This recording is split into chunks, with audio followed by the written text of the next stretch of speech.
অষ্টম শ্রেণীর বিজ্ঞান বইয়ের 132 নাম্বার পৃষ্ঠায় আমরা এখন যে এক্সপেরিমেন্টটা করব সেটা হলো শর্করা বা শ্বেতসারের উপস্থিতি নির্ণয় করব।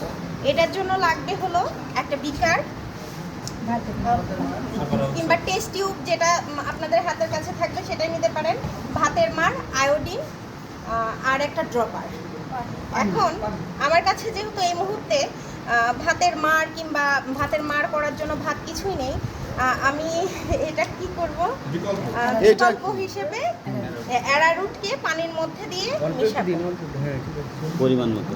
হ্যাঁ, পরিমাণ মতো। এখন এটা সুন্দর করে মিক্সড করব।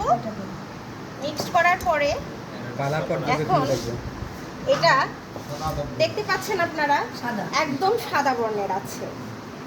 এখন এর মধ্যে আমরা একটা ড্রপারের সাহায্যে আয়োডিন তুলব। আয়োডিন তুলে এখানে পরিমাণ মতো ফোটায় ফোটায় আস্তে আস্তে কয়েক ফোঁটা আয়োডিন যোগ করব। এখন রং পর্যবেক্ষণ করব, দেখতে পাবো আস্তে আস্তে এই জিনিসটা নীল বর্ণ ধারণ করছে। দেখতে পাচ্ছেন আপনারা, সাদা থেকে এই জিনিসটা নীল বর্ণ ধারণ করতেছে। তার মানে এই মুহূর্তে আমরা কি সিদ্ধান্তে আসলাম? আমরা জানি শর্করা সেটা প্রমাণিত হয়ে গেছে, কারণ আয়োডিন দেওয়ার পরে এই জিনিসটা নীল বর্ণ ধারণ করছে। ধন্যবাদ।